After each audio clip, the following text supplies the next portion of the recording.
जय श्री राम दोस्तों। यह महाराष्ट्र के पाल गांव में जो हुआ है,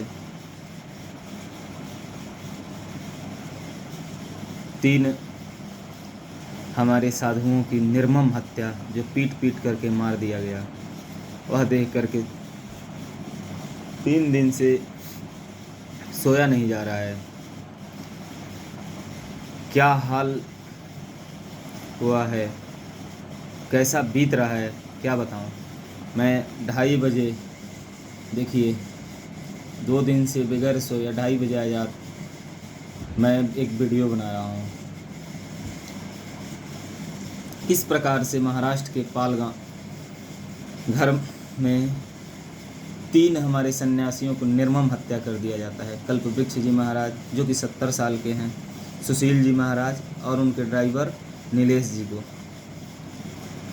महाराष्ट्र की उस धरती पे जहाँ कि शिवाजी ने हिंदुओं की रक्षा के लिए अपना बलिदान दिए, महाराष्ट्र की उस धरती पे जहाँ बाला साहब हमेशा लड़ते रहे हिंदुओं के लिए।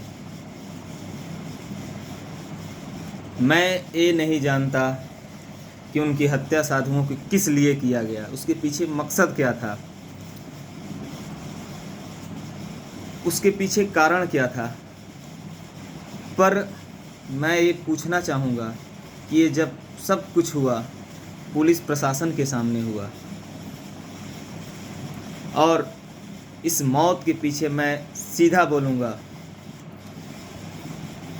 कि मुख्य कारण यही था, उनका हिंदू होना, उनके तन पे भगवा वस्त्र होना। तो मैं इसके साथ ही उन सेकुलरों को बता दूं जो बोलते हैं कि हिंदू मुस्लिम करते हैं। अरे भारत में साधुओं से बढ़ करके कौन सेकुलर होता है, जो तो हमेशा वसुधैव कुटुंबकम की बात करते हैं। विश्व के कल्याण के लिए जो संन्यास लिए हुए हैं, उनसे बड़ा सेकुलर कौन है। उनकी हत्या बस इसलिए होता है कि उनके तन पे भगवा वस्त्र होता है, और कोई वजह नहीं होता है। भारत में भगवा वस्त्र, हिंदू होना अब एक अभिप्राय हो गया है, एक श्राप है। और उसके बाद से पूरी मीडिया कैसे खामोश है। 3 साधुओं की मृत्यु के बाद से भी भारतीय मीडिया चुप पड़ी हुई है। क्या अगर कोई शांति दूत भी मरता तो यही हाल होता? बिल्कुल नहीं होता। ये नंगी नाच नाचते शांति दूत के मरने के बाद से क्या हाल होता, मैं बताना चाहूँगा इस कविता के माध्यम से। ओ साधु गर तुम मौलाना होते, मचा तमाशा स्वयं मीडिया दर्द तुम्हारी गाती, जाने कितनी सीने तारिका डर डर कर मर जाती। पूरी मीडिया मगरमच्छ सी आंसू खूब बहाती, मोमबत्तियां झुंड बनाकर हाय हाय चिल्लाती, जाने कितने धुर्त निकम्मे फूट फूट कर रोते। ओ साधु गर तुम मौलाना होते। सेकुलरों के बाप मरे हैं, चुप पड़े पेश्याएं हैं, अफजल पर रोने वाली मौन पड़ी वेश्याएं हैं। इनके बाप मरे जिहादी तो भी ये चुपचाप रहेंगे, ये लिबरंडू है जिहादी को बाप कहेंगे। और नेता भगवा को गाली देकर कलंक को धोते, ओ साधु गर तुम मौलाना होते।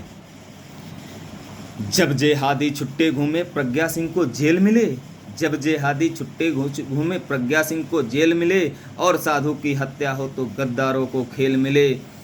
हिंदू भूखा दर दर भटके और वजीफा चोरों को, हिंदू भूखा दर दर भटके और वजीफा चोरों को, संतो भी नसमस्तक करते लुच्चो चोर छिछोरों को।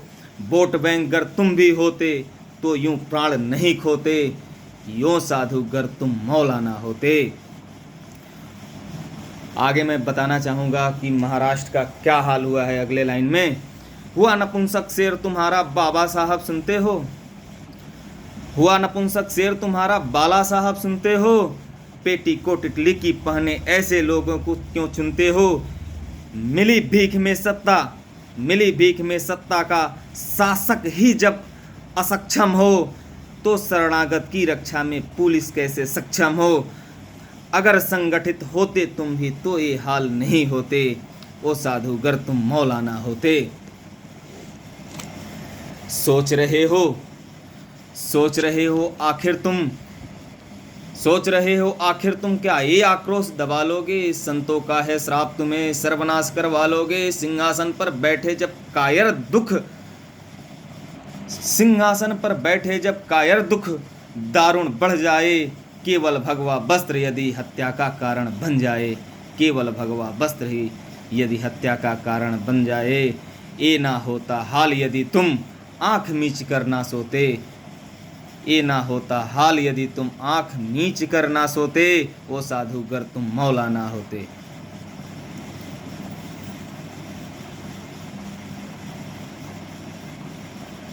इसके पीछे बस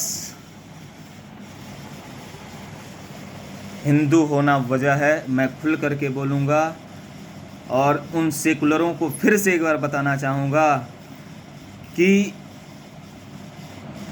कब नाम पूछ करके मारा गया।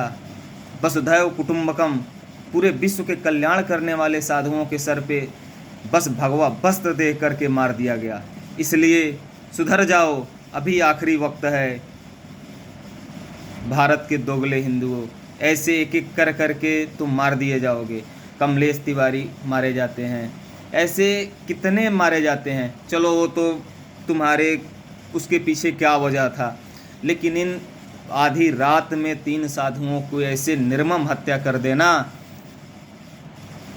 कौन से वो भाई हिंदू मुस्लिम कर रहे थे? कौन सा क्या उसके पीछे वजह था? इसलिए सभी हिंदुओं को मोदी जी और योगी जी के भरोसे नहीं रहना है। संगठित हो जाओ, अभी समय है, नहीं तो ऐसे चुन चुन करके काट दिए जाओगे और कुछ नहीं कर पाओगे। इसके लिए भगवान कृष्ण ने जो गीता में कहे हैं उसको ध्यान में रखो। हतो वा प्राप्स्यसि स्वर्गो जित्वा भोक्ष्यसि महीम। अगर यह धर्म रूपी युद्ध में मारे जाओगे तो भी तुम्हें स्वर्ग मिलेगा और जीतोगे। इन अत्याचारियों को मार करके तुम जीत जाओगे तो धरती को, भारत भूमि को इन असुरों से ख़त्म कर करके हमारे आने वाली पीढ़ियों के लिए एक अच्छा सा भारत दोगे। और मैं इसी के साथ उद्धव ठाकरे और देशमुख गृह मंत्री जी, आप लोग तो ट्वीट करके बड़े आराम से निकल गए कि उसी समुदाय के द्वारा मारा गया। चलो ठीक है, तो नाम उजागर करो। जो भी 100, 102 कितने आदमियों को पकड़े हो उसका नाम उजागर करो। नहीं तो संत समाज के धैर्य का परीक्षा मत लो, बहुत हो गया। इस स्थिति में भी देखो संत समाज, हिंदू समाज कैसे धैर्य का परीक्षा दे रहा है। प्रधानमंत्री के लॉकडाउन का कैसे पालन कर रहा है।